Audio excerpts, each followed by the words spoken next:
अस्सलाम वालेकुम everyone. Anees novel में आपका वेलकम है। नॉवल नेम है कैद इश्क बाय यामन ईबा। एपिसोड 11। वो नींद से जागकर पहली फुर्सत में किचन पहुंची थी। हाँ, इस बार ख्याल रखा था कि ईसा खान सामने ना हो। गुलजान और परिहान ने जाने कितनी नसीहतों और हिदायतों के साथ भेजा था कि रोते हुए नाराज़गी जताती वो ज़्यादा याद नहीं रख पाई। बस इतना याद रहा कि वो हस्बैंड है, इसका ख्याल रखना है, तंग नहीं करना और दिल जीतना है। इसे इस सब में कोई दिलचस्पी महसूस ही नहीं हुई थी। इसके हदीर भाई ने उसे टिकट पकड़ाया था और समझाया था, जब ईसा गुस्सा करने लगे इसे ये दिखा देना और चुप हो जाएगा, ना हो तो मुझे कॉल कर देना। इसके लिए बस यही एक काम की बात थी। टिकट का कागज़ फ्रिज पर रखा और फ्रिज खोला। दूध के पैकेट्स का ढेर लगा हुआ था। पूर्वा की आंखें खुशी से चमकी। एक पैकेट निकाल कर दूध का ग्लास भरा, कबर्ड से नूडल्स के पैकेट निकाले। अब सोच लिया था वो इसका बनाया खाना भी नहीं खाएगी। दोपहर तक इसकी सोच बदल जानी थी, मगर फिलहाल तो अपनी कहिए पर कायम रहकर नूडल्स बनाने के लिए केतली ढूंढने लगी। कुकिंग के लिए आसान तरीन चीज़ यही थी। कांच का बाउल निकाल कर रखा, फ्रिज से 2-3 अंडे निकाल कर बॉईल करने लग रखे। केतली मिलकर नहीं दी थी, नूडल्स कैसे बनाती। ईसा आज के रोज़ यूनी से ऑफ कर चुका था। फ्रेश होकर खाने पीने का सामान लेने चला गया था। वापस पहुंचा, बर्गर और चिकन बाहर टेबल पर रखा। किचन में महसूस होती खटपट पर चौंक कर उसे पुकारा। पूर्वा इसकी आवाज़ पर गड़बड़ा कर सीधी हुई। धड़ धड़ करते दिल के साथ रंगे हाथों पकड़ जाने वाली चोर की तरह सर झुकाकर खड़ी हो गई। ईसा किचन में पहुंचा तो वो सामने किचन की शेल्फ से लगी सर झुकाए खड़ी थी। दरवाजे के पास एक कंधा टिकाए ट्राउज़र की पॉकेट्स में हाथ डाले खड़े ईसा की नज़रें इसका काफ़ी गहराई से जायज़ा ले रही थी। वो बहुत नाजुक और कम उम्र लगती थी। ढीले ढाले घुटनों तक पहुँचते फ्रॉक के साथ जीन्स पहनी हुई थी, जो फोल्ड के टखनों से कुछ ऊंची की हुई थी। पैरों में खुली चप्पल और खुले बालियां वो इसे बुरी तरह मुतासिर कर रही थी। इसके कुछ ना बोलने पर इसने झिझक कर नज़र उठाई और इसे खुद को ही देखता पाकर सिमट सी गई। ये बताओ, इतनी बटर जैसी क्यों हो? वो कदम आगे बढ़ा था। इसके ऐन सामने रुक कर झुका तो लबों पर शोक मुस्कुराहट मचल रही थी। वो नासमझी से उसे देखने लगी। ये कैसा सवाल था? Butter, white and soft plus sweet. इसने हाथ की पुश्त से इसका नरम गाल सहलाया तो वो इस हरकत पर इससे दूर होने की नाकाम कोशिश करती परेशान हो गई। ईसा का दिमाग घूम गया। हदीर और मूसा से फ्रैंकनेस थी, परेशानी पर हक करके तसल्लियाँ तक देती थी, मगर जिससे करीबी ताल्लुक था इससे ऐसी बेनियाजी पर वो ही भड़क उठा था। जवाब दो, कितनी दफ़ा समझाऊंगा, मेरे सवालों का जवाब दिया करो। ऐसे गुस्से से शेल्फ पर पड़ा शीशे का बॉल फर्श पे जोर से फेंका। जोरदार छनाके की आवाज़ पर वो खौफजदा सी कानों पर हाथ रख कर गहरे गहरे सांस भरती रोने वाली हो गई। क्योंकि मैं दूध ज़्यादा पीती हूँ। खौफ से बंद होते दिल के साथ सिसकियों का गला घोट कर बोली तो एक पल के लिए हैरान हुआ। ओह, तो तुम कहना चाहती हो कि ये दूध पीने से? वो कहका लगा कर हंसा और हंस हंस कर लोटपोट हो गया। वो इससे रुख फेरे खौफ से काँप रही थी। अजीब इंसान था, इसका कोई भरोसा नहीं था। हंसते हंसते कब गुस्सा हो जाए। वो तेज़ी से मोड़ बदलने वाला दिल से खुश हुआ। ज़रा मुझे देखने दो, अपना चेहरा दिखाओ ज़रा। वो हंसकर इसके पास आया और चेहरा ऊपर किया। वो मज़ीद सहम गई, शायद गलत जवाब दे बैठी थी। वो इसके कंधों से कुछ नीचे जाते नरम बालों को समेट कर पोनी की शक्ल देता एंजॉय कर रहा था। भाई ने कहा था आपको ये दे दूं। वो एकदम से पीछे करने का बहाना ढूंढती कुछ याद आने पर साइड से निकली तो वो सवालिया नज़रों से उसे देखने लगा। वो फ्रिज पर पड़ा कागज़ उठाकर उसके सामने कर गई। इससे कागज़ लेते ईसा की नज़र बस इस पर अटकी हुई थी। इसे देखना इतना अच्छा लगेगा इसने सोचा भी नहीं था। फिर क्या दे भाई ने? वो भाई पर जोर देकर बोलता कागज़ पर नज़रें दौड़ाता चौंका। ये क्या, तुम पेरिस जा रही हो? किसकी इजाज़त है? वो एकदम तीश में आता उसके सर पर सवार हुआ। वो घबरा गई, अजीब परेशानी में घिर गई थी। किसी बात से वो सर पर नाराज़ी ही नहीं हो रहा था। भाई ने कहा आप डाइवोर्स। वो अभी अपनी बात पूरी नहीं कर पाई थी जब इसने बाजू से पकड़कर एक झटके से अपनी तरफ खींचा और अपने हिसार में कैद करते हुए इस पर झुका। इसके होश उड़ाए। वो बुरी तरह तड़प कर खुद को छुड़वाने लगी। इसकी मज़ाहमत को किसी भी खातिर में लाए बिना अपनी मर्जी से इसे छोड़कर दूर हुआ तो इसकी मुलायम चेहरा जल रहा था। एक रुखसार और गर्दन पर सुर्ख निशान वाज़ेह हो रहा था। अपने भाई को ये दिखाना और बता देना कि रात में तुम्हारे साथ एक ही रूम में और एक ही बेड पर सोया था, बस इतना सच काफ़ी होगा उनके लिए। वो सुकून से उसे देखता बोला और कागज़ फाड़ कर हवा में उड़ाया। तुम कहीं नहीं जाओगी, अब तो बिल्कुल नहीं। फैसला हो गया है, वो इत्मीनान से बोलता फर्श पर बिखरे कांच से बजता बाहर निकला, जिस पर अब तक सिर्फ गुस्सा आता था, अब इसकी तवज्जो चाहिए थी। ये तब्दीली उसे चिड़चिड़ा कर रही थी। उसे अपने करीब करने के लिए मोहब्बत से पेश आने की बजाय गुस्सा हो गया। गहरा सांस भर कर खुद को रिलैक्स किया। टेबल पर नजर गई तो सर हिलाकर वापस पलटा। पहले सोचता था गुस्सा करेगा, खुद से दूर रखेगा, मगर हर बार नरमी बरत जाता था, करीब कर जाता था। अब चाहता था नरमी बरते, प्यार से पेश आए, करीब करे, मगर वो अब गुस्सा कर जाता था। अजीब उल्टा इंसान था। जब से पूर्वा जिंदगी में आई थी, एक काम भी ढंग से नहीं कर पाया। न उससे नफरत, ना उस पर गुस्सा, ना अब इससे मोहब्बत। किचन में गया तो नीचे बैठकर वो जोर जोर से रो रही थी। कुछ फासले पर कांच बिखरा पड़ा था। वो खुद को कोसता आगे बढ़ा। चूल्हे पर महसूस होती स्मेल पर नजर उठाई तो एक छोटे से बर्तन में थोड़े से पानी में बॉईल करने के लिए रखे गए अंडों के गिर्द पानी खुश्क हो चुका था बिल्कुल। उसने चूल्हा बंद कर दिया। I am sorry Purva, sorry please, मैं तुम्हें हर्ट नहीं करना चाहता था। इसके पास नीचे पंचों के बल बैठकर नरमी से माजरत की। वो मुंह छुपाए रोती रही। बस तय था, वो बुरा इंसान है, चाहे जितना अच्छा बन जाए। इसे बेचारगी से किचन का फैलावा देखा। अपने लिए खुद काम बढ़ा लिया था। वो जो अब गम में मुब्तला थी, कभी ये सब समेटने वाली नहीं थी। उठो यहाँ से, बाहर निकलो, वरना कांच लग जाएगी, फिर तुम्हारी चीखों से मेरा दिमाग फटने वाला हो जाता है। वो इसे पकड़ कर उठाया और बाजू छुड़वा कर मुँह छुपा गई। रोना धोना पूरे शौक से जारी रखा हुआ था।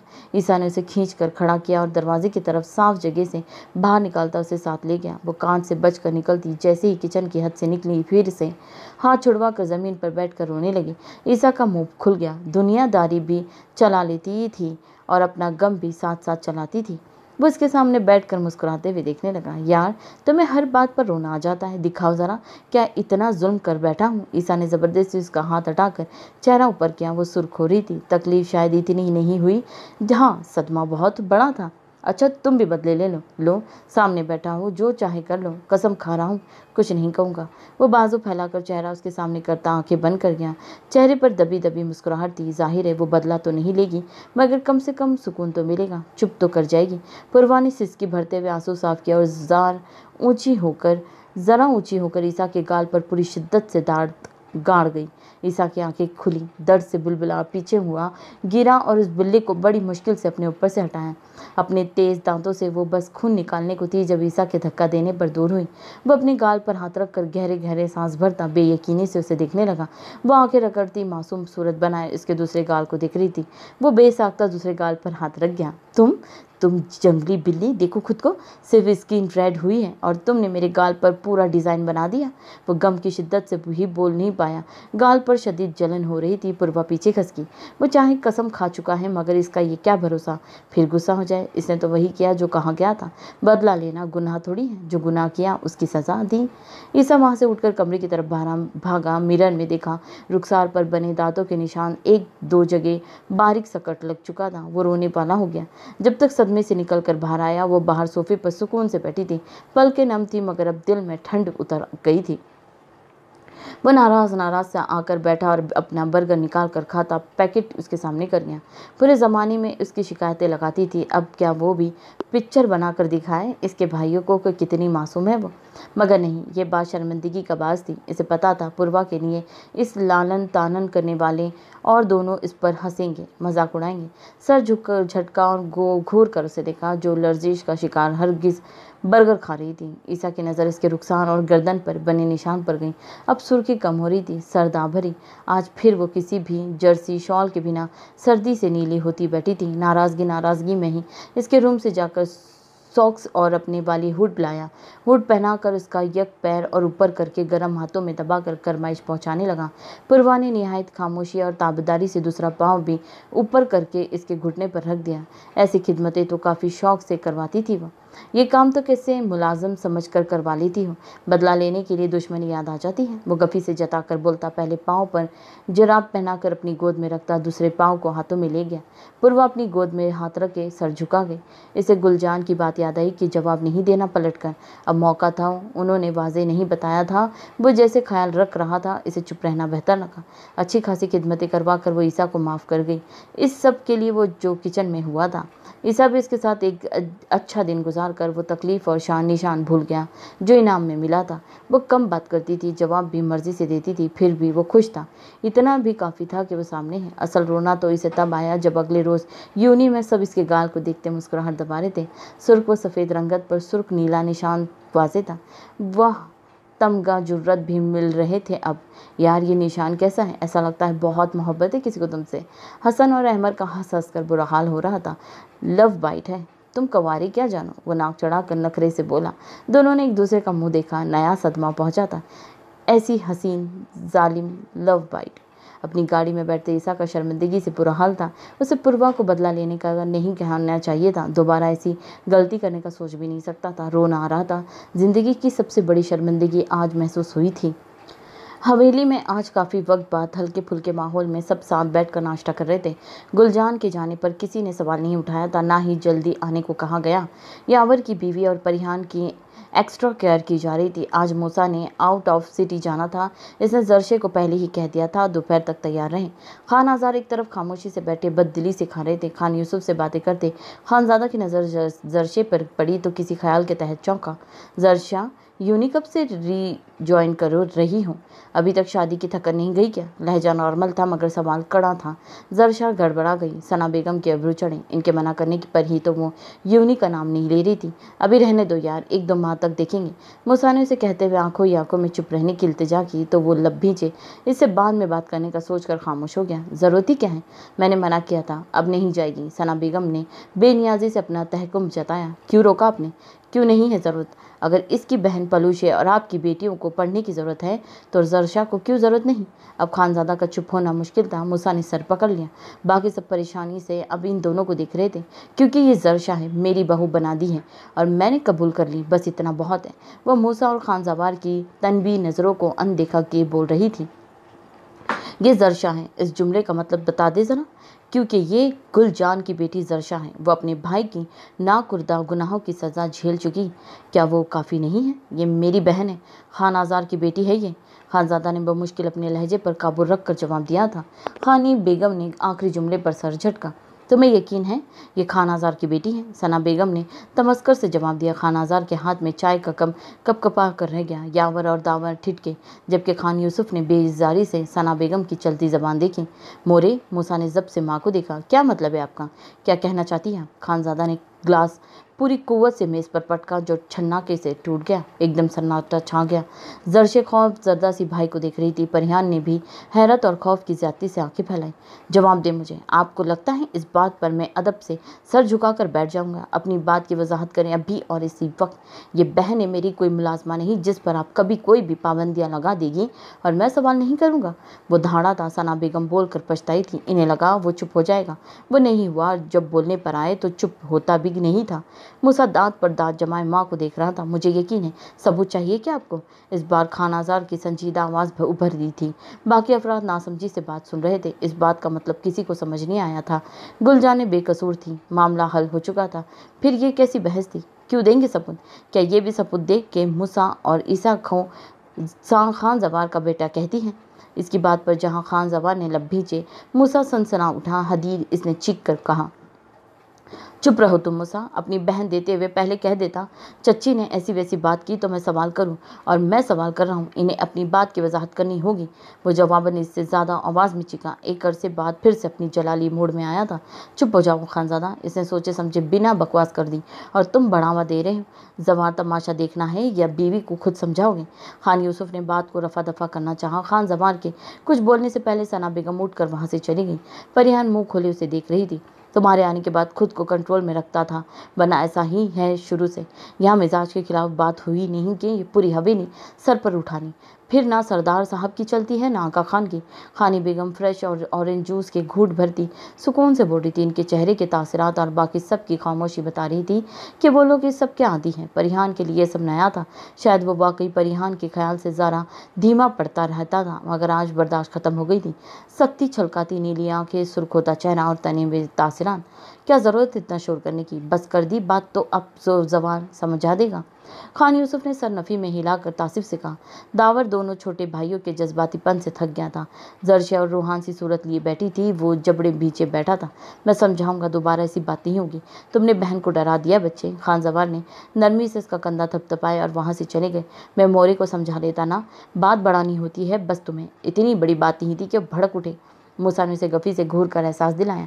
अगर इतनी बड़ी बात नहीं है तो तुमने इस जुमले पर क्यों टोका मुझे? चच्ची यहाँ बैठकर सबके दरमियान सबूत मांगेगी जरशे खान आज़ार की बेटी है या नहीं, और तुम कहते हो बड़ी बात नहीं। ये बता दो कि तुम्हें भी चाहिए सबूत। वो गुस्से से भरा बैठा था। मूसा ने लब कुचले। माँ की बात उसे भी चुभी थी, मगर इस बात का बढ़ाना भी सही नहीं था। चच्ची से कह देना, या जरशे यूनी जाएगी या फिर दरिया और दरक्षा भी घर बैठेगी। यह लावारिस नहीं, निकाह के कर दिया है मैंने, ताल्लुक नहीं तोड़ा कि कुछ भी करते फिरो और मैं पूछूं नहीं। आगा जान, आप मुझे ऐसे घुरे मत।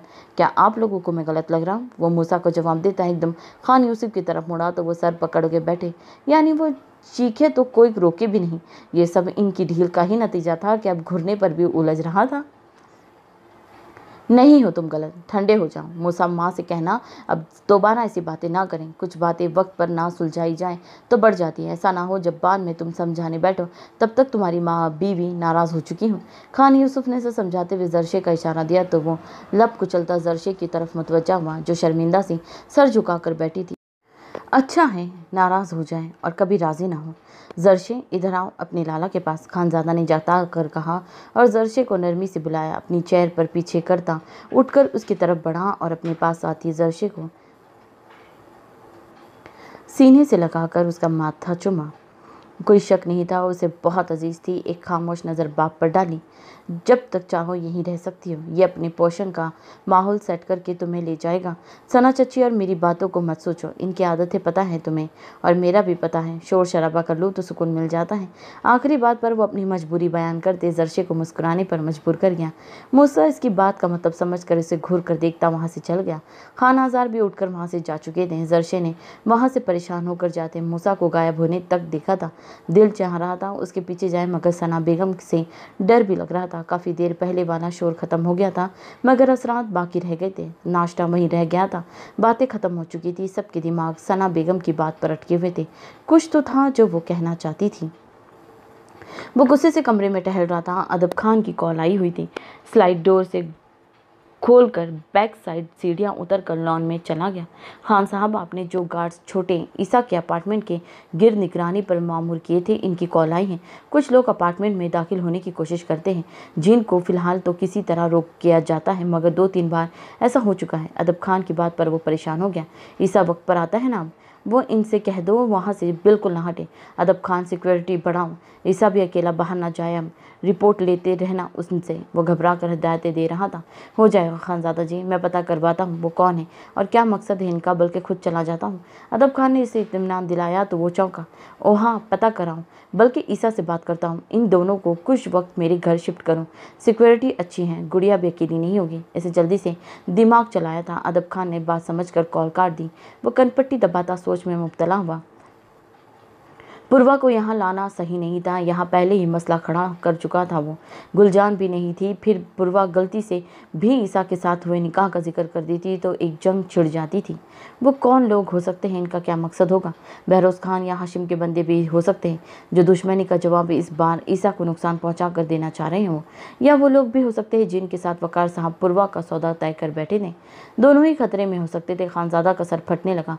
फिलहाल तो अदब खान सब संभाल लेता, मगर हकीकत जानना भी ज़रूरी थी। टहलते हुए इसकी नज़र अपने कमरे की स्लाइड विंडो पर नज़र पड़ी तो चौका। परिहान उसे देख रही थी। उसके देखने पर पीछे हट गई। खानजादा सर खुजाता सर झटक कर कमरे में पहुंचा। वो सामने ही बैकग्राउंड से टेक लगाए खामोश बैठी थी। क्या बातें परिहान, क्या सोच रही हूँ? नाश्ता सही से तो किया था ना? नरमी से पूछता इसके पास बैठना। आज जैसे गुस्सा हुआ था, वो कभी घबराई थी। नाश्ता तो किसी ने भी नहीं किया था अभी। वो इसे एहसास दिलाना चाह रही थी। सबको छोड़ो, सब खा लेंगे कुछ ना कुछ। वो लोग आदी हैं इस सब के, मगर तुमने ज़रूर कुछ नहीं खाया होगा अभी तक, इसने फिक्रमंदी से कहा। खानी मोरे ने बिना नाश्ता किए नहीं आने दिया। फिक्र ना करे, वो मध्यम लहजे में बोली थी। वो इसके अल्फाज में एहतियात महसूस करके मुस्कुराया। वो डरी हुई थी और शायद उसे लग रहा था गुस्से में वो इसे भी डांट देगा। इसने नरमी से उसकी कमर की गिर्द बाजू फैलाकर उसे सीने से लगाया। क्या तुम्हें भी लगता है परिहान कि मैंने गलत बात की? सब बच्चे तो नहीं हैं कि चच्ची की बात का मतलब ना समझ सकें। जरशे हमेशा सबका गुलजान के साथ सर्द रवैया देखकर छुप छुप कर रहती आई है। अब कुछ एतमाद बहाल हुआ था, अब जाकर सबके साथ बैठने लगी है थी और चच्ची ने इसकी ज़ात को सवालिया निशान बनाने की कोशिश कर दी। इसे सीने में समेट कर इसके नाक कंधे पर ठूटी टिकाए वो संजीदगी से बोल रहा था। परिहान को भी जरशा और गुलजान पर तरस आता था, दुख होता था। वो ठीक कह रहा था, मगर इसका गुस्सा। वो खामोशी से सुनती रही, बोली कुछ नहीं। इसके खामोशी महसूस करके वो भी चुप होकर इसे मजीद पर शिद्दत से खुद में भींचा। इसके रुखसार पर नरमी से लपक गया। जरशे घबरा गई। कुछ लम्हे के तौफुक के बाद उसके जलते लम्स को महसूस कर दी। वो घबरा कर जरशे को बताने लगी। इसे कहना चाह रही थी कि आज उसका गुस्सा करना इसकी बहन को डरा गया था। इसका अंदाज साफ बता रहा था वो खुद डर रही है। ओह, तुम ठीक कह रही हो, आइंदा कोशिश करूँगा ऐसा ना करूँ। सॉरी लिटिल वाइफ, वह नरमी से मुस्कुराता बोला। जवाबन जरशे का यह इशारा देकर माजरत करने लगा। परिहान के असाब कदरे पर सुकून हुए थे। हदीर, आप बहुत खौफनाक लग रहे थे तब वहाँ। कुछ देर बाद आखिर उसने कह दिया। वो सीधा होकर उसे देखने लगा। परिहान ने जैसे वो वक्त तस्वुर करके झरझरी ली। गुस्सा आ गया था मेरी जान, दोबारा नहीं होगा ऐसा, अब रिलैक्स हो जाओ। बल्कि डरा तो तुम रही हो अब मुझे। उसे यकीन दिलाते हुए वो बेचारगी सूरत बनाकर बोला। जी मैं कैसे? परिहान हैरत ज़रदा सी बोली थी। ऐसे डर कर जैसे तुम घबरा रही हो मुझसे। मैं डर रहा हूँ, अब तुम मुझसे दूर हो जाओगी। वह संजीदगी से बोला। लबों के किनारों पर मुस्कुराहट मचल रही थी। मोड़ बदलने में माहिर था वो। नहीं, मैं नहीं घबरा रही, ना ही दूर हो रही हूँ। वह आगे बढ़कर इसके गले में बाजू डालती, कंधे पर सर रखती, इसका खौफ खत्म करना चाहती थी। खानज़ादा खुलकर मुस्कुराया। अब समझ आ रही है कि पूर्वा ने यह हक देना किससे सीखा है। वो शरारत से बोलता इसके गिर्द मजबूत हसार कायम कर गया। परिहान छनप गई। सच ही था, वो ये भी सच था कि खानज़ादा आसना चच्ची के बाद पर ऐसा भड़का था कि वाकई जरशे या परिहान की मौजूदगी फरामोश कर गया था। परिहान को रिलैक्स करता वो अपने किए पे खफतज़दा हो रहा था। अदब खान सुबह ही सुबह दोनों को हदीर वाला ले आया था। पूर्वा जीनत से मिलकर ऐसे खुश हुई जैसे बिछड़ी हुई दोस्तें मिल गई हो। जीनत ने उसका ख्याल भी तो बहुत रखा था, किसी बच्ची की तरह। ईसा आते ही खानज़ादा के रूम में लंबी तान कर सो गया था। यहाँ ये सुकून था कि सब कुछ बना बनाया मिलता था। सना बेगम की कॉल्स पर वो दिन ढले जागा था। वो जाने क्या क्या दुखड़े रो रही थी। मूसा बदल गया है, जरशे चालाक हैं, खानज़ादा बिल्कुल लिहाज नहीं करता, वगैरह वगैरह। इसे हूँ हाँ करके सब सुन लिया। इसे घरेलू सियासत से कभी पहले भी दिलचस्पी नहीं रही थी और खानज़ादा चाहे जो कर ले इसके खिलाफ कुछ नहीं सुन सकता था। इन्हें भी तसल्ली देकर इनके पूछने पर अपना हाल देने लगा। तुम अकेले रहते हो, आ जाया करो हवेली, वीकेंड पर ही उदास नहीं होते, खुद सब काम करते हो। वो माँ थी, इन बातों पर भी फिक्र रहती थी। काम तो करना पड़ता है, मगर कुछ दिन के लिए हदीर लाला के घर आ गया हूँ। अब यहाँ तो आपको पता है पानी भी उठकर नहीं पीऊँगा। और वैसे अब मैं अकेला नहीं हूँ, एक बहुत प्यारी पिंक सी कैट पाली है मैंने, बस दूध का ख्याल रखना पड़ता है, वैसे दिल लगा रहता है। वो शरारत से पूर्वा का बताते हुए मज़े ले रहा था। ये कैसी बिल्ली है जो पिंक है? चलो ठीक है, खुश रहो, ज़्यादा करीब मत करना, हर वक्त इनके बाल अच्छे नहीं होते, खाने में चले जाए तो मसला हो जाता है। वो बिल्ली पालने की ज़रूरत ही क्या थी? लास्ट सेमेस्टर कंप्लीट करो तो फिर कुछ वक्त के लिए मेरे पास आकर रहना। उन्होंने हिदायत देकर समझाया तो वो कहका लगा कर हंसा। मोबाइल पर खानज़ादा की आती कॉल पर वो चौंका। सना बेगम से जल्दी बात कर ख़त्म करके कॉल बंद कर दी। कॉल अटेंड की तो हाल हवाल के बाद वो सीधा अपनी बात पर आ गया। पूर्वा बता रही थी कि तुमने टिकट फाड़ दी, ऐसा करने की वजह? खानज़ादा ने संजीदा सवाल पर वो मुँह बना गया। वजह यही है कि मैं रोबोट नहीं हूँ लाला, आपने निकाह कर दिया अपनी मर्जी से, ओके, अब मैं ख़त्म नहीं करूँगा। इस झूठी ने दो बातों को चार बनाकर सबको बताया। ऐसा कुछ नहीं हुआ, रिश्ता ही ख़त्म किया जाए। वो खज्जल जरदा सा बोल रहा था। इतनी बकवास की ज़रूरत नहीं, तुम ही चाहते थे ये रिश्ता ख़त्म हो, अब नहीं चाहते, बात ख़त्म। खानज़ादा के अंदर तक सुकून फैल गया था। तुम्हारी कमिटमेंट का क्या बना? अब बारी थी पिछली बातें जताने की। ईसा ने खुद को तैयार किया। ख़त्म हो गया सब। वो मुख्तसर बोला। तुमने ख़त्म किया पूर्वा के लिए? वो थोड़ा हैरान हुआ था। नहीं, उस लड़की ने, आपकी उस मासूम गुड़िया ने निकाह का उसे बताया था, वो भी जताने से बाज ना आया। वो अब भी मेरी गुड़िया है तो तुम्हारे पास क्यों है फिर? खानज़ादा ने भी बात पकड़ी थी। हाँ तो क्या अब मेरी जान कहने लग जाऊँ? ऐसा भी है, बेबाक नहीं हूँ मैं कि। इसकी बात पर खानज़ादा को तब चढ़ी। सीधा जवाब देना गुनाह समझता था वो। नज़र आ रहा है कितने शरीफ हो तुम, ज़्यादा बातें मत बनाओ। इसे संजीदगी से टोक दिया कि हद से ना बढ़े, शरीफ ही हूँ, जैसे वो मुझे मुलाजमा समझ कर रखती है ना। अगर मैं बीवी के हकूक़ से अनजान होता तो पहले दिन हाथ पकड़ कर बाहर निकाल देता। ये तो मुसलमान हूँ कि ईसा फिर से अपनी तारीफ़ शुरू की। ओ मुसलमान, बस कर जाओ, ऐसा ना हो तुम्हारी शादी करने की बजाय मस्जिद बना कर देनी पड़ जाए। खानज़ादा ने हंसी दबाकर उसे फिर से टोक दिया। ईसा चुप हुआ। ठीक है, एक चांस देता हूँ, मगर इससे दूर रहना। कबूल कर लिया है तो तुम जैसे दिल फेंक इंसान की मोहब्बत का अंदाज़ा है मुझे। अभी बाकायदा शादी नहीं हुई है, इसीलिए फ़ैसला कर रखना, वरना तुम्हें अच्छा नहीं लगेगा कि जीनत तुम पर नज़र रखें। इसे सुकून का सांस भर कर उसे समझाया और सख्ती से वार्न किया। मुझे लिमिट्स याद है लाला, आपने बताया नहीं, क्या समझ लिया है? एक बार भी बुरी आंख से नहीं देखा उसे। वो तो नाराज़ ही हो गया इस पाबंदी पर। खानज़ादा को इसकी परेशानी खूब समझ आई थी। अच्छी बात है, बाकी लिमिट्स फ़िलहाल जीनत को समझा देता हूँ। अब ख्याल रखना, अल्लाह हाफिज़। इसे मुस्कुराहट दबा कर कहा और कॉल बंद कर दी। ईसा का मुँह बन गया। जीनत से बिछड़ी सहेली की तरह सुबह से चिपक कर फिरती पूर्वा को घूरने लगा। ऐसी शिकायती बीवी मिली थी कि एक एक बात पहुंचा देती थी। अभी सुबह सुबह मूसा ने कॉल करके इसके पाँव पर बाउल मारने पर भी सवाल किया था, जो शुक्र है ग्लास की तरह उसे लगने की बजाय ज़मीन पर जा लगा था, वरना मारा तो पूर्वा को ही गया था। इसे तो लग रहा था किसी कैमरे को अपनी ज़िंदगी में शामिल कर बैठा है। एक एक मंजर की खबर यहाँ वहाँ कर देती थी। खानज़ादा ने भी जो फैसला रखने की हिदायत दी थी वो समझ गया था। वो इसके प्यार तशद्दुद की भी खबरें पहुंचाती है। जीनत, आज रात बिरयानी बनाना। पूर्वा, इधर आओ, बात करनी है। वो किचन में पहुंचकर जीनत को कहता पूर्वा को बुलाने लगा। वो साफ नफ़ी में सर हिला गई। हदीर भाई ने कहा था जीनत के साथ रहा करूँ, वो संजीदगी से बोली। जीनत मुस्कुराहट दबा गई। ईसा का चेहरा खफत व शर्मिंदगी से सुर्ख हुआ। अपने भाई से कहना था कि निकाह भी जीनत से कर देते तुम्हारा। चालाक बिल्ली, इधर आओ। वो दांत कचकचा कर बोलता इसका हाथ पकड़कर खींचता हुआ बाहर ले गया। पूर्वा को अंदाज़ा था जो शिकायत का प्रोग्राम चलाती रही है, अब वो खूब हिसाब लेगा।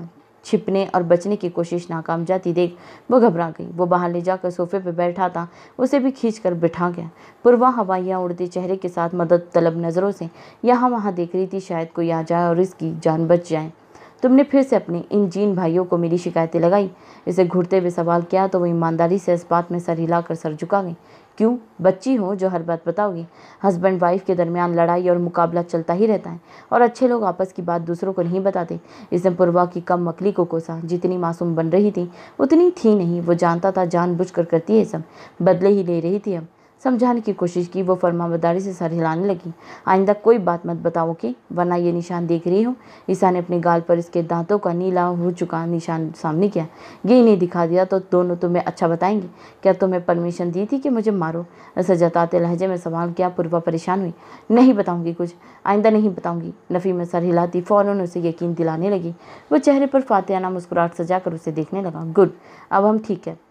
तो अब मुझे बताओ, क्या मैं तुम्हें अच्छा लगता हूँ? इसके मुलायम नरम हाथ की हथेली पर लब रखता पूछने लगा। वो नफ़ी में सर हिलाती रुक सी गई। सर हिला देगी तो वो खा नहीं जाएगा? क्यों अच्छा नहीं लगता? पहले से बस गुस्से में रहता था, इसीलिए तुम्हें डांटता रहता। ये भी तो देखो तुम्हारा ख्याल कितना रखता है।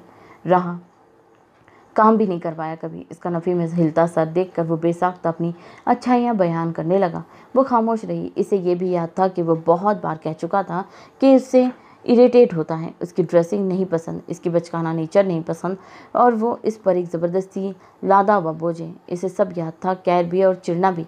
अच्छा छोड़ो, ये बताओ सबसे ज़्यादा किस से मोहब्बत है? ईसा ने उसका खोया हुआ अंदाज़ देखकर बात बदली। पूर्वा चौंक गई। अपिया से। वो मुख्तसर जवाब देकर उसे देखने लगी। इनसे कम? इसने फिर से पूछा। सब, मम्मा, बाबा, आनी, आपी, कैफ, अफरा, हदीर भाई, मूसा भाई, मोरे, गुलजान और अंकल भी। इसे उंगलियों पर गिन कर सबको बताया। ईसा का नाम कहीं नहीं था। इनसे कम? इस बार माथे पर बल डाले पूछा। मेरी बेस्ट फ्रेंड हानिया और जीनत बाजी। इस बार भी नाम नहीं था। इससे तो जीनत की वैल्यू ज़्यादा निकली थी। इसका पारा हाई हो रहा था और मैं इसकी कलाई दबोच कर अपनी तरफ खींचते हुए गुस्से से सवाल किया। हद हो गई थी। कहर और फिक्र तो एक तरफ इतनी मोहब्बत करने लगा था, उससे इतनी तवज्जो दे रहा था, उसके लिए दुनिया से बढ़कर और सबसे पहली तरजीह बन गई थी वो। मगर इसके अजीज़ लोगों में वो कहीं भी नहीं था। आप भी हैं? पूर्वा ने डर कर उसे देखा। मैं कहाँ? हाँ, जीनत भी बाजी हो गई। सारे जहाँ के हर भाई बाजी कैर लिस्ट में है, और मेरा क्या? तुम्हारे लिए सबसे पहले ईसा होना चाहिए था। वो गुस्से से जल उठा, सबसे ही जेलस हो रहा था। आप अच्छे हैं, आप भी अच्छे हैं। पूर्वा खौफजदा से उसे बाजू छुड़वाने की कोशिश करने लगी। नहीं चाहिए तुम्हारा तरस, तुम निहायत ही सेल्फिश लड़की हो। ईसा को खुद पर भी गुस्सा आ रहा था। यूनी में ख़ानदान में हर जगह उसे पसंद किया जाता था। इस जैसा मकबूल इंसान मोहब्बत में किससे बढ़कर था, जो वो बस जलील करवानी थी। मोहब्बत तो बिल्कुल नहीं करती थी। छोड़िए, दर्द हो रहा है मुझे। इसके हाथ की सख्त गिरफ्त से पूर्वा का बाजू टूटने वाला हो गया। चुप, खबरदार मुझसे दूर होने की कोशिश की तो। इसके बाजू छुड़वाने की कोशिश पर जुनूनी सा होकर बोलता उसे खींचकर सीने से लगा गया। गिरफ्त ऐसी मजबूत कर ली कि पूर्वा की सांसें लेना मुश्किल हो गया। ईसा जी छोड़िए मुझे, सॉरी प्लीज़। वो मचलकर खुद को आज़ाद करवाने लगी। पूर्वा, मुझसे मोहब्बत करना तुम्हारी आसानी के लिए ज़रूरी है, वरना मुश्किल में पड़ जाओगी। इसे बदसूरत सीने में भींचे वो ज़िद्दी लहजे में बोल रहा था। वो इसे अपने हिसार में, अपनी मोहब्बत में और अपने इश्क में कैद कर लेना चाहता था। वो जुनूनी था, ज़िद्दी था। कुछ चाहता था तो मिल जाता था, नहीं मिलता तो छीन लेता था। वो मोहब्बत कर रहा था, फिक्र कर रहा था, मगर जवाबन मोहब्बत नहीं मिल रही थी। बेसब्र हो रहा था। भूल गया पूर्वा इंसान है, वो चीज़ नहीं थी। वो इसके करीब नहीं थी। इसकी जुनूनी मोहब्बत से डरती थी। वो समझ नहीं पा रहा था। जायज़ मोहब्बतों में नरमी होती है, अपनायत होती है। वो सख्ती कर रहा था, इसके दिल में खौफ पैदा कर रहा था। ख्याल रख कर जो दिल में थोड़ी जगह बनाया था, ज़बरदस्ती करके वो सब ज़ाय कर देता था। रिश्ता बन चुका था, रिश्ता निभाना नहीं आ रहा था। रात को वो खाना खाकर लॉन में वॉक करता अपनी दिमाग ठंडा करने लगा। कब पूर्वा इससे मोहब्बत करेगी, कब वो इसके करीब आने पर दूर होना छोड़ेगी। फ्री होकर पूर्वा के रूम में गया तो सॉफ्ट लाइट्स ऑन थी। कालीन पर बिस्तर बिछाकर जीनत अपने बच्चों समेत सो रही थी, जबकि बेड पर पूर्वा अपनी लापरवाह हुलिया और बेतरतीब अंदाज में सो रही थी। इसे मुंह बनाया यानी खानजादा जीनत को इनके दरमियान ला चुकी थी। अब वो पूर्वा के पास सो नहीं सकता था। दबे पाँव इसकी तरफ बढ़ा, ब्लैंकेट इस पर से सीने तक खींचकर ठीक किया। हाथों को लबों से लगाकर ब्लैंकेट में छुपा दिया, फिर झुककर निहायत नरमी से उसके गुलाबी गाल छुए। ये नरमी जाने पूर्वा के सामने कहाँ खो जाती थी। इसका जुनूनीपन और गुस्सा औंध आता था।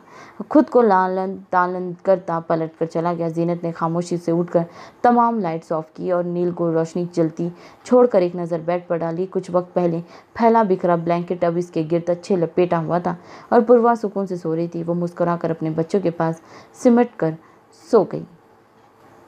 खानजादा को सरदारी सौंप दी गई थी। सरदार ऐसा जरगा में बैठ जाए तो चाहे दुनिया उल्टी हो जाए, अपनी बात से पीछे हटना गुनाह समझता था। रिवायती शलवार कमीज में मर्दाना शाल कंधे पर डाले वो दराज कद और दिलकशी का मुंह बोलता सबूत लगता था। रवैये में नरमी, मगर चेहरे पे निहायत सख्त तासीरात। फैसले अटल और दो टोक करता था। नाहक फैसलों पर अटक जाता तो चाहे जितना समझा लो, रिवायत भाड़ में झोंक कर वो करता था जो बेहतर हो। अदब खान उसके हम कदम रहता और हर फैसले पर सबसे पहले वही इत्तफाक करता। कत्ल के बदले वनी का नाम भी आ जाए तो वो भड़क जाता। इलाके में नए सरदार की धाक बैठ चुकी थी। कुछ लोगों ने सुख का सांस लिया था तो कुछ के इस फैसलों से इख्तलाफ कर रहे थे। वो पहला सरदार था जो वनी की बजाय कातिल को सामने कर देता था। कसास जायज़ है, मगर कसास में वनी लेना गलत तरीन फैसला था। खून के बदले खून या खून के बदले ज़मीन या पैसा, यह ऑप्शन देकर वो डट जाता और इनसे ना एक इंच आगे ना पीछे। इस वक्त भी जरगे से वो लौटा तो बहस और दिमाग खपाने के बाद बुरी थकन सवार थी। सीधा मर्दान खाने में जाकर खान आज़ार के पास पहुंचा। मोरी गुल को लेने गया था मैं आज। हाकिम खटक साहब ने नहीं भेजा। वो चाहते हैं आप खुद लेने आए और इनसे माफ़ी मांग कर आएँ। बाप के पास बैठकर वो संजीदगी से बोला। वो लब भींच गए। तुम भी चाहते हो मैं माफ़ी मांगूं? संजीदगी से बेटे को देखकर सवाल किया। मांगनी तो चाहिए। यहाँ सबसे ज़्यादा जुल्म तो आपने किया इन पर। बीवी थी आपकी, इनकी ढाल नहीं बने, इन पर हाथ उठाया, सख्ती की। आपके बच्चों की माँ बन गई, तब भी मुलाजमा से बदतर मुकाम रहा। हालांकि हम दोनों जानते हैं आपकी माफ़ी अब इनके लिए मायने नहीं रखती। वह यहाँ वापस आना चाहती है अपने बच्चों के लिए। आप माफ़ी मांगे या नहीं, वो आएंगी। बस उनके बाप भाई और ज़रा इत्मीनान में होंगे कि आपको एहसास है। वो नरमी से बोल रहा था। बाप थे। वह मज़ीद सख्त लहजे नहीं अपनाया पाया। खान आज़ार ने आह भरी। ज़रूर जाऊँगा, माफ़ी भी मांग लूँगा। वो अपनी गलतियाँ जानते थे, अजाना तो करना था। इस बार इन्हें लाए तो मुकाम भी दिलवाइएगा, इनकी ज़रूरतें पूरी करना भी याद रखिएगा। आपने तो आज तक एक ड्रेस भी नहीं लेकर दिया उन्हें। मेरे दिए कपड़े जूते इनके अलमारी में पड़े रह जाते हैं और इनका दिल नहीं करता कि पहने। दावर और यावर लाला भी लाए तो बददिली से पहनती है। अंदर से ज़िंदगी ख़त्म है उनकी। फिर भी एक कोशिश कर लीजिएगा। इस आहिस्तगी से बाप को एहसास दिलाया। वो शर्मिंदगी से सर हिलाकर रह गए। वक्त गुजर गया था, एहसास से भी बेमायनी हो गया था। वो उठकर जनान खाने में पहुंचा तो परिहान की क्लास लगी हुई थी। खानी बेगम की डांट सुनती वो रोने वाली हो रही थी। खान यूसुफ एक तरफ सुकून से बैठे थे। जब से खानजादा ने सरदारी संभाली थी वो तो जैसे जवां हो गए थे, गुरूर लौट आया था। क्या हो गया है मोरे, क्या बात है? वो तफक्कुर से बोलता इनकी तरफ बड़ा। परिहान ने बेचारगी से उसे देखने लगी। समझा दो अपनी बीवी को, वक्त पर खाना नहीं खाएगी तो मुझसे नरमी की उम्मीद मत रखना। इसे सही से खाना पीना भी छोड़ दिया है। और ये देखो, उन्होंने टेबल पर पड़ा बाउल उठाकर सामने किया। नूडल्स, वो भी सही स्पाइस वाले। परिहान ने पहलू बदला। ये मैंने और संदल ने गंदा बनवा बनवा कर खा रही है। कल इसने चटकारे ले लेकर दही बड़े खाए जो निहायत मसालादार थे। क्या असर पड़ेगा बच्चे पर? वो सुर्ख चेहरा लिए बोल रही थी। खानजादा ने गहरा सांस भरकर परिहान को देखा जो रोनी सूरत बनाए सर झुकाकर बैठी थी। गुलजान जाने के बाद अभी कहीं जाकर ये आज़ादी हाथ आई थी। मुलाजमों को हुक्म देकर वही किचन में ही बैठकर चटकारे ले लेती थी। एक दिन पहले खानी बेगम की नज़र इस पर पड़ गई थी, तभी दही बड़े तो इसने जल्दी से ख़त्म कर लिए, मगर आज नूडल्स का बाउल हाथ में आते ही उन्होंने छापा मार दिया था। मैं समझाऊंगा मोरे, और आप सबको मना कर दे, आइंदा ऐसा कुछ बना कर नहीं दिया करे वो। इसने संजीदगी से कहा तो परिहान सर उठाकर गफी से देखने लगी। यहाँ तो वो भी दुश्मन निकला। क्या देख रही हो ऐसे? आंखें नीची करो, बहुत बेअदब है ये। किसी बात पर नहीं टोकते तुम। खानी बेगम का बीपी हाई हो रहा था। वो मुंह बसोड़ती सर झुका गई। खान यूसुफ तासिफ से नफ़ी में सर हिलाकर अपने इस रौबदार पोते की बुज़दिली देख रहे थे। पानी पिलाओ, चाय बनवाओ, थका हुआ घर आया है खानी। खान यूसुफ के टोकने पर खानी बेगम फिर से परिहान को घूरा। जैसे कई बार समझा चुकी थी कि खानजादा आए तो बिना कहे पानी कला दिया करो और चाय भी बनवा दिया करो। वो गड़बड़ा कर उठी और किचन की तरफ बढ़ गई। खानजादा ने मुस्कुराहट दबाकर कदम अपने कमरे की तरफ बढ़ा दिए। असर का वक्त था। खानी बेगम नमाज के लिए उठ गई और खान यूसुफ भी आराम की गर्द से अपने कमरे में चले गए। वो चाय और पानी लेकर आहिस्तगी से सीढ़ियाँ चढ़ती कमरे में पहुंची। नूडल्स हाथ से जाने का गम ताज़ा था। वो सोफे पर टेक लगाए बैठा था। इसके आने पर संजीदगी से उसे देखा। वो टेबल पर ट्रे रखती खामोशी से उसके साथ बैठी। पानी पीकर जब तक उसने चाय पी वो परिहान को देखता रहा। वो सर झुकाए गमज़दा बैठी रही। क्यों करती हो ऐसी हरकतें? ये क्या तरीका है? कप रखते ही वो इसकी तरफ मुड़ा तो उसके सवाल पर वो गम के मारे रोने लगी। अच्छा बस, आप डांटने नहीं लग जाना। पहले ही आपकी मोरे ने इतना डांटा, मुझे नूडल्स चखने तक नहीं दिए। आपने भी संदल वगैरह को मना करवा दिया। अब तो वैसे भी कोई कुछ बनाकर नहीं देगा तो डांटने का क्या फ़ायदा? वो रोते हुए बोल रही थी। खानजादा को हंसी आई। वो अपने चटकारों के गम में रो पड़ रही थी जैसे बहुत बड़ा जुल्म हुआ हो। नहीं डांटता मेरी जान, अब रोना बंद करो। ऐसी कंडीशन में ये सब अच्छा नहीं होता पागल लड़की। वह हंसी दबा कर उसे समझाता सीने से लगा गया। अगर आज आखिरी बार बनवा ही लिया तो खा लेती बस। परिहान का गम हल्का नहीं हो रहा था। इसे अंदाज़ा था अब किचन में संदल और मीने खा रही होगी नूडल्स। छोड़ो ना, नुकसानदा चीज़ है, बाद में खा लेना। इसने नरमी से पूछ सहलाते हुए इसकी पेशानी पर लब रखे। बाद में कब? फिर मोरे गुल आ जाएगी, वो भी नहीं खाने देगी। वो आंखें रगड़ती बेचारगी से बोली। वह नफ़ी में सर हिलाता। इसके हाथ आंखों से हटा गया। रो रो कर सत्यानाश कर बैठी थी आंखों का। बाद में मतलब अभी नहीं। रोना बंद करो परिहान। नरमी से उसके आंसू साफ करते उसे रोने से मना किया। लबों से नम पलकों को मोहब्बत से छुआ तो परिहान ने दिल में शुक्र अदा किया। वो गुस्सा नहीं हुआ। जैसे बाहर देख रहा था उसे लगा आज खैर नहीं, मगर आंसू बहुत अच्छा हथियार थे उसके पास। इसके कंधे पर सुकून से सर रख गई। वो बालों में उंगलियां चलाता, प्यार से उसे खुद में समेटे समझा रहा था। उल्टा सिल्टा खाने और अच्छी खुराक से लापरवाही पर एक पूरी असर लेक्चर लेती। परिहान सब कुछ लोरी की तरह सुनकर नींद में पड़ चुकी थी। उसे बिस्तर पर सुलाकर वो देखने लगा। अच्छा खासा सबको तंग कर रही थी वो। एक तो खुराक सही नहीं कर रही थी, ऊपर से बेवक्त सोना। वो तो समझ नहीं पा रहा था कैसे इसकी रूटीन सेटल करे। इस पर सख्ती करना तो इसे आता ही नहीं था। वहाँ दूसरी जानिब खान जवार के पोषण में सर्द सी जंग छिड़ी हुई थी। मूसा जा चुका था, मगर जाते जाते नाराज़गी के तौर पर माँ से मिला तक नहीं था। जर्शे मूसा के बगैर वहाँ जाने का सोचकर घबरा रही थी। मूसा मिले बगैर चला गया था, ये दुख भी था। खानजादा ने खटक हवेली जाने को कहा तो वो इनकार कर गई। मूसा ने कॉल पर भी बात नहीं की थी। वो खुद कॉल मिलाने से घबरा रही थी। बोलाई बोलाई से हवेली में घूमती रही थी। वो तलक कॉफ़ी के गर्म घूंट भरता उसे सामने बैठी आयरा को देख रहा था। यूनी में काफ़ी दिन बाद सामना होने पर इसने बात करने की रिक्वेस्ट की थी और जाने क्या सोचकर वो मान गया, मगर अब जैसे वो सामने सर झुकाए खामोश बैठी थी, भुगता गया। एक नज़र बाहर की तरफ देखा तो गार्ड्स गाड़ी समेत मौजूद थे। इसका मूड खराब हो गया। बंद कर रह गया था वो। कोई बात करनी है तुम्हें? अगर ये सॉरी करने का एहतमाम है तो तकलीफ़ मत उठा। मैं तब बहुत गुस्सा हुआ था क्योंकि मुझे बहुत बुरा लगा था तुम्हारा बात सुने बिना सबके दरमियान मुझे इल्ज़ाम देना। But it's okay.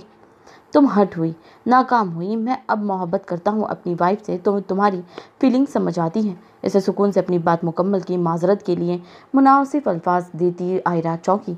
क्या मैं हकीकत जान सकती हूँ? मैं रिग्रेट कर रही हूँ, मैंने गलत किया बहुत, मगर फिर भी क्या आप अब मुझे सच्चाई बता सकते हैं? वह नज़र ईसा पर टिकाए बैठी थी। इसके मिजाज में फ़र्क आया था। वो कुछ नरमी बरत रहा था, गुस्सा नहीं हो रहा था। हकीकत यह है कि तुम्हें पॉजिटिव आंस करने के बाद मेरा अचानक निकाह करवाया गया। मेरी वाइफ को किसी पर्सनल रीज़न की वजह से सेफ्टी चाहिए थी, इसीलिए। मैं इसे कभी नहीं जानता था, ना कभी मिला था। ये निकाह तब वक्ती था, इसीलिए मैंने किसी को नहीं बताया। But now she is my life. वैसे हकीकत बताकर आखिर में दिल से मुस्कुराया। नीली आंखों में इस छोटी लड़की के जिक्र पर जो चमक आई थी, आज पहली मर्तबा आयरा ने देखी। वो बार बार उसे वाइफ कह रहा था। इसने आंखें मीच कर अपने नुकसान को आखिरी बार दिल पर महसूस किया। ईसा के साथ रही थी, मोहब्बत करने लगी थी, मोहब्बत मांगने की लगी थी। वो इनकार कर गया था।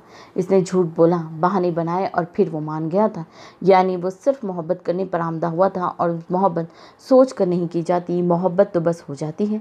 ज़िंदगी में अचानक से एक इंसान को दिल का भा जाना, इसकी बात अच्छी लगना और इसके साथ सुकून मिलना, ये सब क्या नहीं जाता हो जाता है। आयरा ने समझ लिया, वरना आंखों से मुस्कुराई। मैं शादी कर रही हूँ। इसके जवाबन में बिल्कुल अलग जुमले पर वो चौंका। वो कह रही थी वो तो सच ही होगा। अचानक ही ईसा ने मुबारक से पहले ये पूछा। किसी ने कहा पहली मोहब्बत भूलनी हो तो दूसरी मोहब्बत करने की कोशिश करनी चाहिए। आपने शादी कर ली तो सोचा मैं भी इस बार शादी के बाद मोहब्बत करने की कोशिश करूंगी। वो दूर खाली जगह को तकती बोल रही थी। ईसा ने सर हिलाया। अच्छा फैसला है। कौन है वो? वो कॉफ़ी का कप रख कर सीधा हो बैठा। इस बार दोस्ताना अंदाज में पूछा। ईसा खान की टक्कर का कोई नहीं मिला। वो सर झटक कर बोली। मुस्कुराई थी, मगर इसे लगा इसकी आंखों में तेज़ी से नमी फैली थी। वो चुप रहा। कज़न है, इनकी फर्स्ट वाइफ से डाइवोर्स हो चुकी है। 2 बेटियां हैं, एक 10 साल की और एक 12 साल की। आयरा ने संजीदगी से बताया तो ईसा को हैरानी हुई। आर यू श्योर ये फैसला अच्छा है? Be he is married and you are just okay. ये तुम्हारा फैसला है, मगर क्या अच्छे से सोचा है? आसान नहीं होता सिंगल पेरेंट्स से शादी करना। ईसा ने नरमी से समझाया। इसे लगा वो जज्बाती होकर फैसला कर रही है।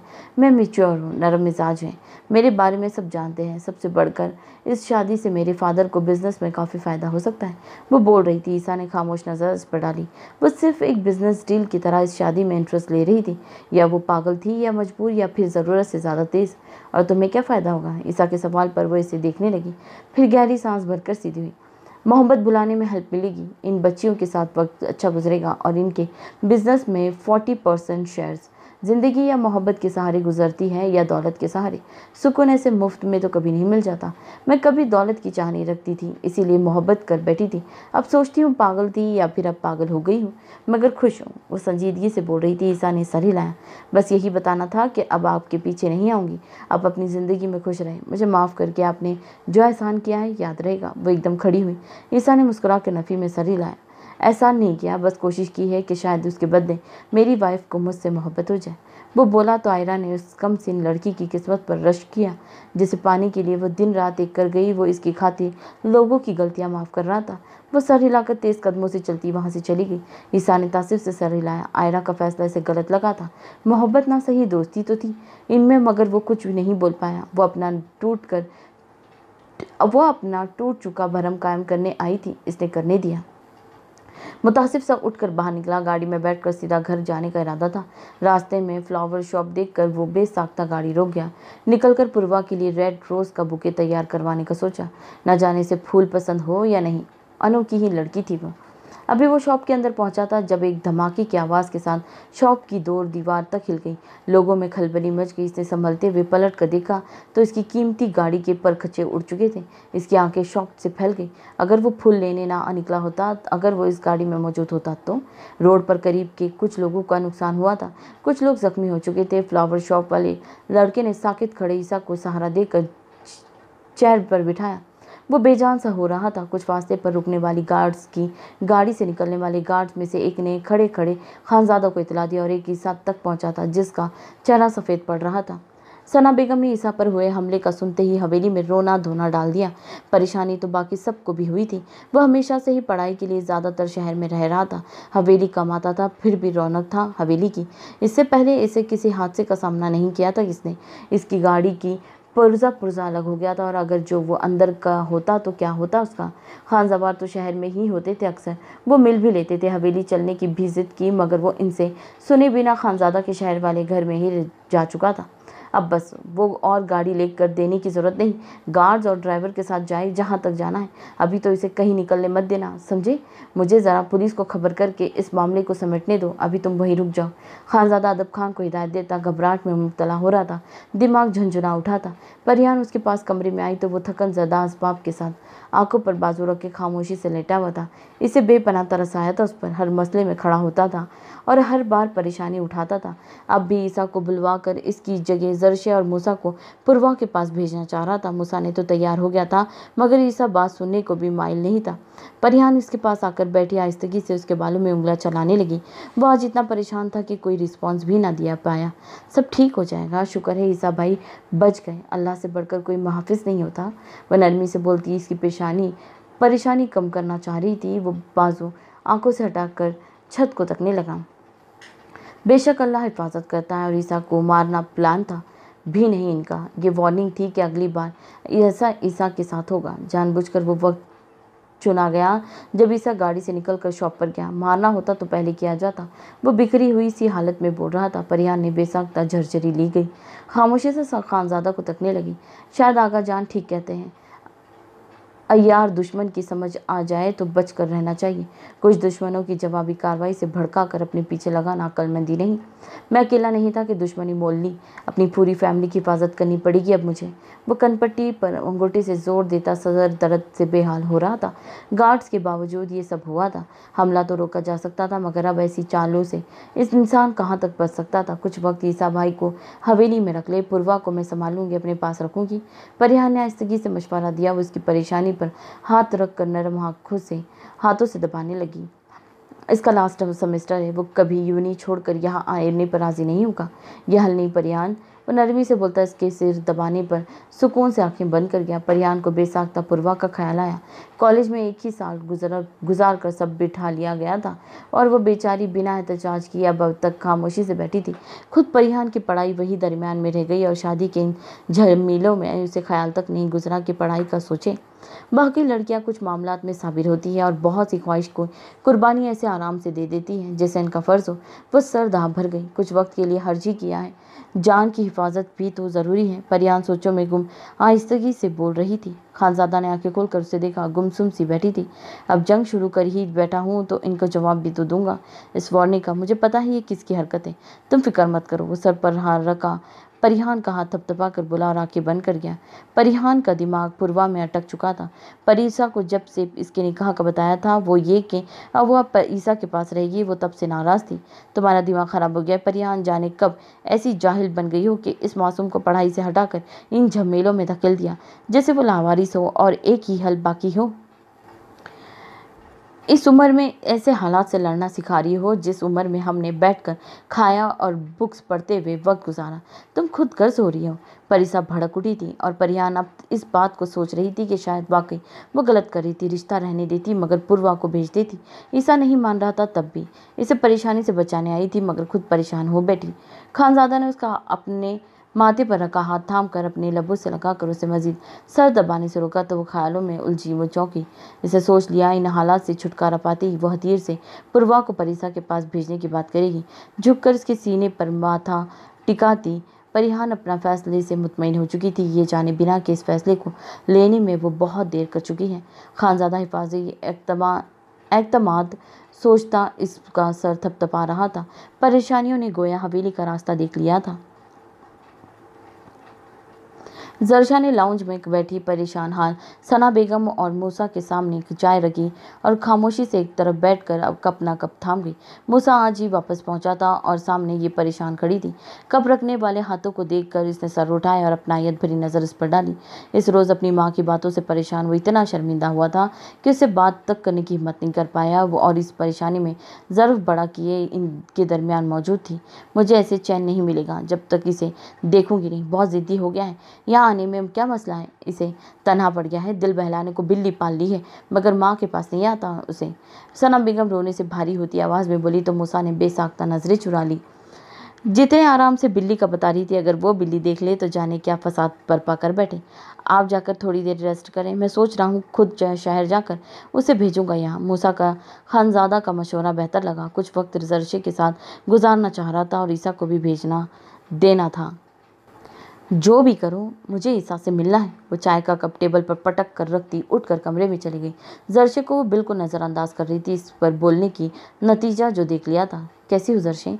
वो मुकम्मल इसकी तरफ रुक करके बोला तो चाय पी थी। जरशे ने शिकवा की नज़र से उसे देखा।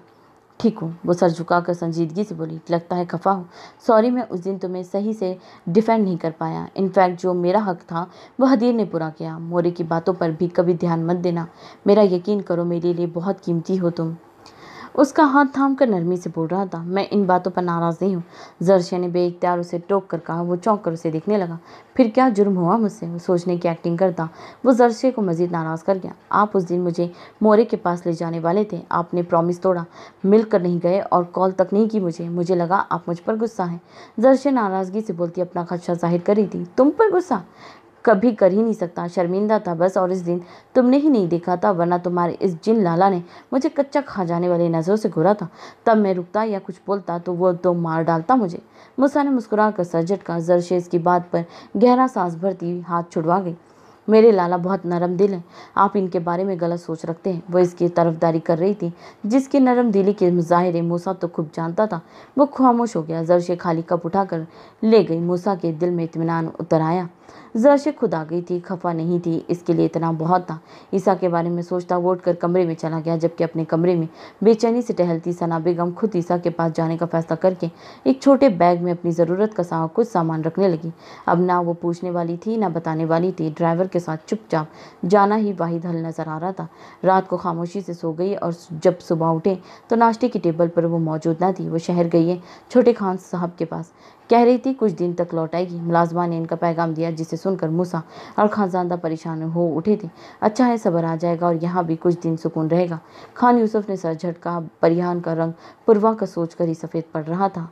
ईसा जब से घर आया था कमरे में बंद था। दुश्मनियाँ और कत्ल व गारत से उसे हमेशा खानजादा ने दूर रखा था।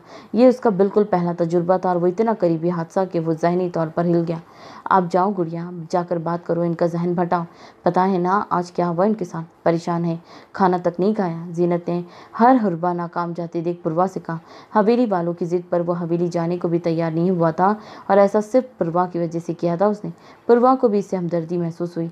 सर हिलाकर कमरे की तरफ बढ़ी। वो सामने ही ज़मीन पर बेड से टेक लगा कर बैठा था। सर झुका हुआ था, आंखें सुर्ख हो रही थी। कमरे में अंधेरा था।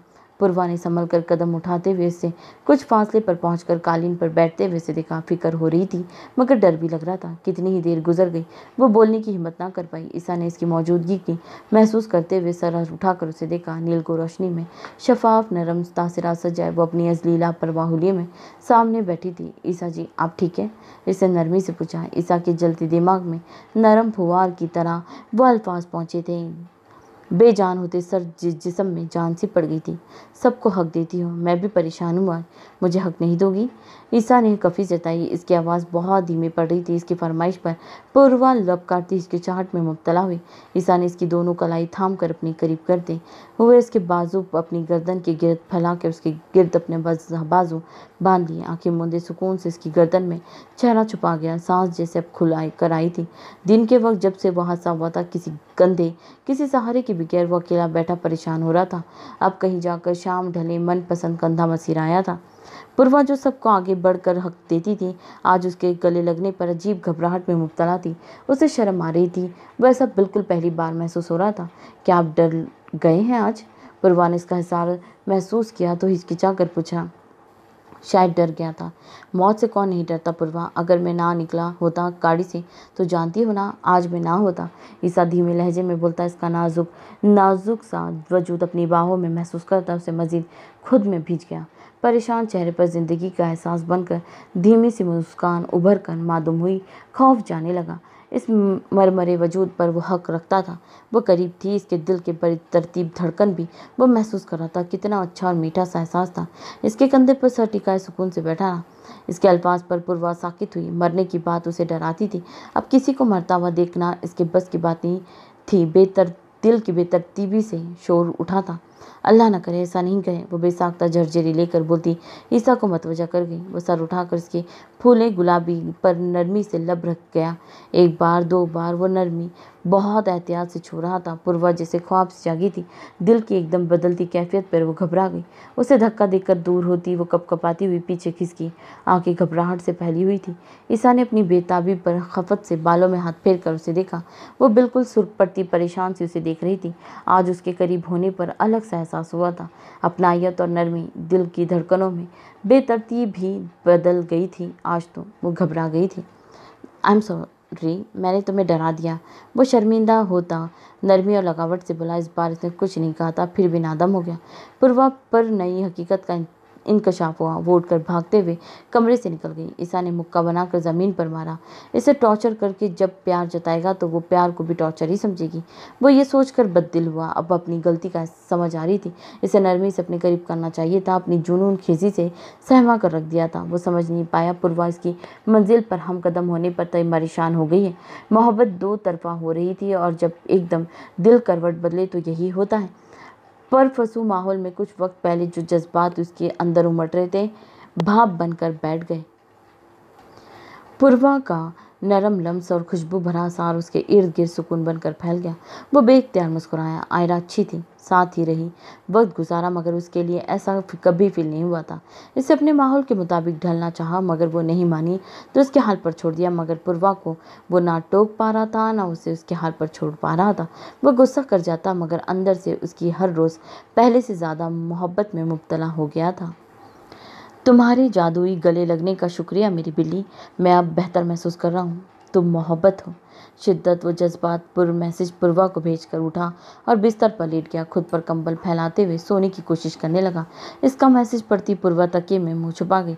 गाल शर्म से तप उठे थे। पता नहीं पहले क्यों डराया दिया करता था वो। हालांकि जब नरमी बरत रहा होता है, अच्छे से ज़्यादा अच्छा लग रहा होता है। वो खुद से भी छुप कर मुस्कुराई। मोहब्बत हो रही थी। अब जब जुदा होने का वक्त करीब पहुंच गया था, किस्मत इनकी मुस्कुराहटों पर मुतासिफ हुई।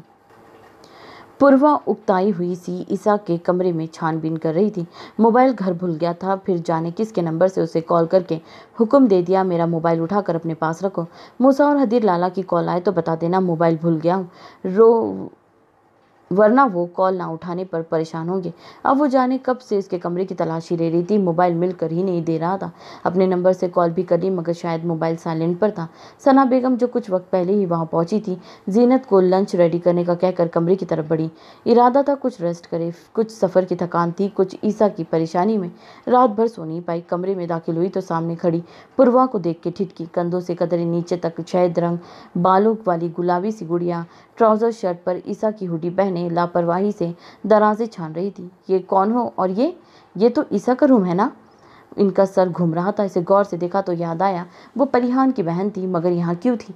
मैं पूर्वा हूँ जी, ये रूम इनका है, इन्हीं का है, यूज़ में है, पूर्वा ने सादगी से बताया। लेकिन सामने ठहरी औरत कौन थी और क्यों ये सवाल कर रही थी वो नहीं समझ पाई। तुम परिहान की बहन हो ना? यहाँ क्या कर रही हो? ईसा के रूम में इसकी हुडी पहने तुम यहाँ क्या कर रही हो? सना बेगम हैरत से कहा जाने वाला जुमला आखिर में कुरक्ती इख्तियार कर गया। वो घबरा गई। ईसा जी ने कहा था इनका मोबाइल वो भूल गए, तो मैं इसकी वजाहत सना बेगम पर भारी पड़ी थी। ईसा मोबाइल भूल गया तो वो क्यों लेने आएगी? तुम क्यों लेने आई? यहाँ क्यों हो? कौन लाया इस घर में तुम्हें? कब से हो यहाँ? वो संजीदगी से बोलती इसकी तरफ बढ़ी। पूर्वा सहम गई। माँ तो बेटे से बढ़कर थी। ईसा जी के साथ आई थी, हम यहाँ कुछ दिन पहले आए थे। वो घबरा कर जवाब दे रही थी। वेट, तुम्हारी आने की डेथ के बाद से कहीं ऐसा तो नहीं कि तुम ईसा के पास हो? इन्हें यकीन नहीं था, मगर फिर भी ठिठक कर सवाल किया। वो हिचकिचा कर सर हाँ में हिलाती कुछ दूर हुई। इनकी तो हस्ती हिलकर रह गई, दिमाग में धमाका सा हुआ।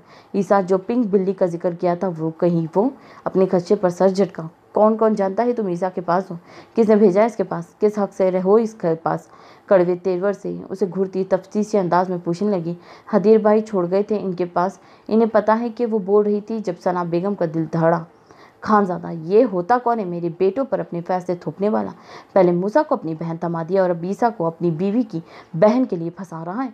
बात सुनो लड़की, ये जो तुम्हारा और तुम्हारी बहन का प्लान है, मैं कभी होने नहीं दूंगी। ईसा पर डोरे डालने से वो कभी नहीं मिलेगा। मार डालूंगी मैं तुम्हें, तुम दोनों को, अगर ऐसा घटिया काम किया तो। वो बिफरी हुई शेरनी की तरह गर्राई।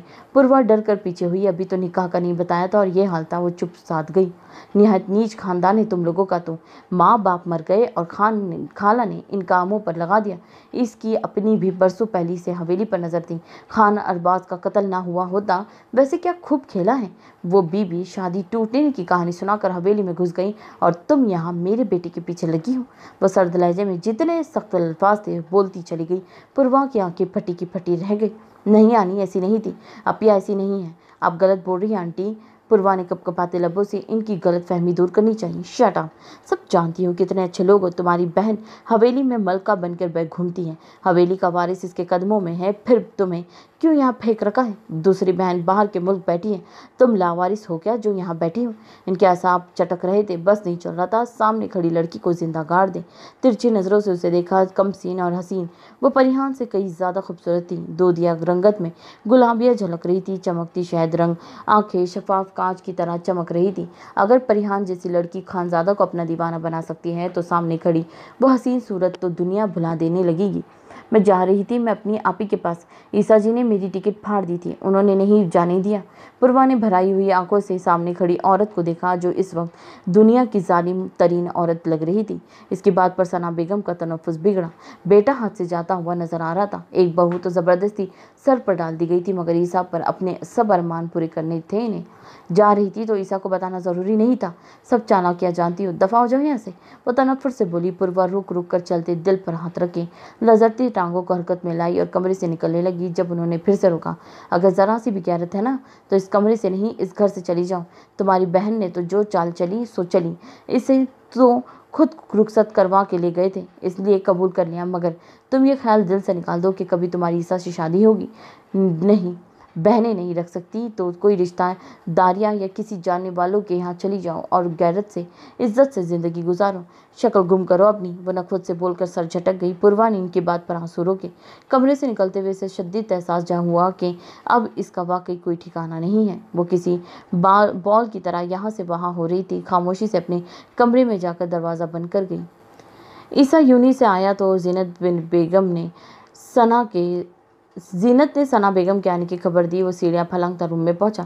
सना बेगम सर की शदीद दर्द से बेहाल हो रही थी। पूर्वा को देखकर जो धचका लगा था उसके आसार अब भी बाकी थे। ईसा और मूसा दोनों को ही एक बार चीज़ पसंद आ जाए तो वो हर मुमकिन कोशिश करते थे हासिल करने की। मूसा समझाने पर या डांटने पर चुप हो जाता था, मगर ईसा हमेशा से ही उल्टा नाराज़ होता था। खाना पीना बंद करके बात मनवाना लेता था। न पसंदीदा चीज़ों से वो कभी उकताया भी नहीं था। फिर यहाँ तो इंसान का मामला था। अभी तो कुछ अंदाज़ा भी नहीं था कि ईसा सिर्फ इंसानियत के नाते उसके साथ रहता है या फिर इपनायत हो गई है। अगर दोस्ती हो गई तो, और अगर अच्छी लगने लगी फिर। यही सोच सोच कर इनका दिमाग आधा हो रहा था। अभी तो निकाह और मोहब्बत का तस्वुर भी नहीं था। वो जान लेती तो शायद दिल बंद हो जाता। क्या हुआ आपको? तबीयत खराब थी तो नहीं आना था? इनसे मिलकर इनकी हालत देखता ईसा घबरा गया। वो अपने लाडले को सीने में भींचे दीवानावार चुम रही थी। इसे सही सलामत देखकर दिल में ठंडक सी उतरी थी। ठीक हूँ, बस शायद बीपी हाई हो रहा था। वह सर झटक कर आहिस्ता आवाज में बोली। कह नहीं पाई तुम्हारी बिल्ली देख ली। जीनत ने कन्फर्म भी हो गया था। घर में वो कोई पालतू बिल्ली नहीं जो ईसा ने रखी हुई थी। वो पूर्वा के साथ ही खुश था। तो बीपी हाई होना अच्छी बात नहीं। वेट करे, किसी डॉक्टर को बुलवा लेता हूँ। आपको लेकर नहीं जा सकता। हदीर लाला यूनी में ही बड़ी मुश्किल से जाने दे रहे हैं। वो इन्हें कहकर उठता वॉशरूम गया तो सामने मिरर स्टैंड पर ही इसका मोबाइल पड़ा था। यानी उसके कहने के बावजूद पूर्वा ने मोबाइल नहीं उठाया था। वह नफ़ी में सर हिलाते मुस्कुराने लगा। हदीर को कॉल मिलाकर सना बेगम की हालत बताई। उसने तसल्ली दी कि डॉक्टर पहुंच जाएगा, चेकअप करवा लेना। कुछ देर तक किसी करीबी क्लिनिक से डॉक्टर आ गया। चेकअप किया तो वो वाकई बीपी बहुत हाई था। मेडिसिन वगैरह देकर डॉक्टर चला गया। सना बेगम ईसा का हाथ दबोचे अपने पास बिठाई रही।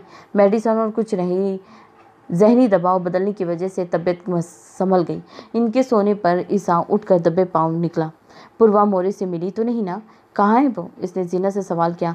सना बेगम के कोई सवाल ना करने से इसे यही अंदाज़ा हुआ कि वो अभी मिली नहीं, शायद नहीं मिली। बेगम साहिबा तो आते ही कमरे में बंद हो गई थी। दोपहर का खाना बनवाया मगर खाया नहीं अभी तक। पूर्वा तो अपने कमरे में ही बंद है, शायद इसने भी खाना खाने से मना कर दिया। वो सर हिलाकर उसके कमरे में पहुंचा। दरवाजे पर हाथ रखा तो खुलता चला गया। अंदर दाखिल हुआ। वो कमरे में नहीं थी। वॉशरूम में भी खुला था। Terrace, dressing room. वो हैरान हुआ। पूर्वा नहीं थी। शायद वो भी सना बेगम से छुप रही थी। इसे घर का न बाहर कमरा छान मारा। बैकयार्ड और लॉन तक वो कहीं नजर ना आई। कॉल मिलाई तो नंबर पावर ऑफ मिला। ईसा क्या साहब झंझना गए। जीनत भी लाइन थी। भागकर बैरूनी दरवाजे पर गया और वहां मौजूद गार्ड से पूछा, जी दिन के वक्त ही निकली थी। बोला करीब पार्क में जा रही हूँ, आपने बुलवाया है? इनके जवाब पर वो हवास भागता हो गया। इसने कब बुलवाया? तुमने रोका क्यों नहीं? मुझसे पूछा क्यों नहीं? वो गुस्से से चीखा। गार्ड्स भी गड़बड़ा गया। एहसास होने पर चौकन्ना हो गए। सर हमने पूछा था, उन्होंने आपका नाम लिया। फोर्सफुली रोकने का कोई ऑर्डर नहीं मिला था हमें, इसीलिए। उनकी वजाहत पर भी दुरुस्त थी। पूर्वा कभी बाहर जाती ही नहीं थी कि ऐसी हिदायत देना पड़ी। वो पागलों की तरह करीबी पार्क तक भागा तो वो एक गार्ड भी साथ गया। पार्क और इसके गिर्द हर जगह देख लिया। वो पागल हो रहा था। हिम्मत जवाब दे रही थी। खौफ रगों में उतरता जा रहा था। कपकपाते हाथों से बार बार नंबर मिलाता रहा। दिमाग ऐसा माफ हुआ कि बंद नंबर का पैगाम मिलने के बावजूद मैसेज पे मैसेज करते जा रहा था। शाम गए। इसने थक कर खानजादा को कॉल मिलाई तो परेशानी और घबराहट से आंखें नम हो रही थी। परिहान सुबह से ही बेचैन घूम रही थी। खानजादा तो किसी ज़रूरी काम का कहकर गया और अभी तक नहीं लौटा था। वो बस पूर्वा को परिसा के पास भेजना चाहती थी और इसी पर बात करना ज़रूरी था। अब गुलजान हवेली आ चुकी थी। इसकी परेशानी समझकर तसल्ली भी थी कि ईसा जितना लापरवाह लगता है उतना है नहीं। अपने फैसलों को निभाना इसने खानजादा सही तो सीखा है। अगर वो पूर्वा को अपनाने की ठान चुका है तो इसको डिफेंड भी कर सकता है। मगर परिहान को तसल्ली नहीं हो रही थी। इसे पूर्वा की टेंशन हो रही थी। कॉल करके उससे बात की थी। वो बज़ाहिर सही से जवाब दे रही थी, मगर परिहान को इसका अंदाज मद्दम और उदास सा अलग महसूस हुआ था। ऐसे कैसे मुमकिन था सना बेगम वहां जाए और पूर्वा को देखकर कोई रिएक्शन न दे? ये तो शुक्र था पूर्वा ने निकाह का नहीं बताया था, क्योंकि वो घर खानजादा का था। इसकी मर्जी जिसे रखे, शायद इसीलिए सना बेगम खामोश रही हो। परिहान ने खुद को तसल्ली दी। खानजादा हदीर बहरोज खान वाले मामले को लेकर पुलिस ऑफिसर से बात करके धमाके की रिपोर्ट दर्ज करवा चुका था। हवेली पहुंचा तो खानी बेगम परिहान की वजह से परेशान बैठी थी। मेरी समझ से बाहर है इसका रवैया। सुबह से उलझी हुई है। नाश्ता भी अच्छे से नहीं किया। दिन ढल रहा है। उसने दोपहर का खाना भी नहीं खाया। तुम्हारी ढील का नतीजा है सब। 7वां महीना लगा है अभी तो। सेहत का ख्याल नहीं रखेगी तो देख लेना फिर इन लड़कियों की सेहत की वजह से मसाइल होते हैं।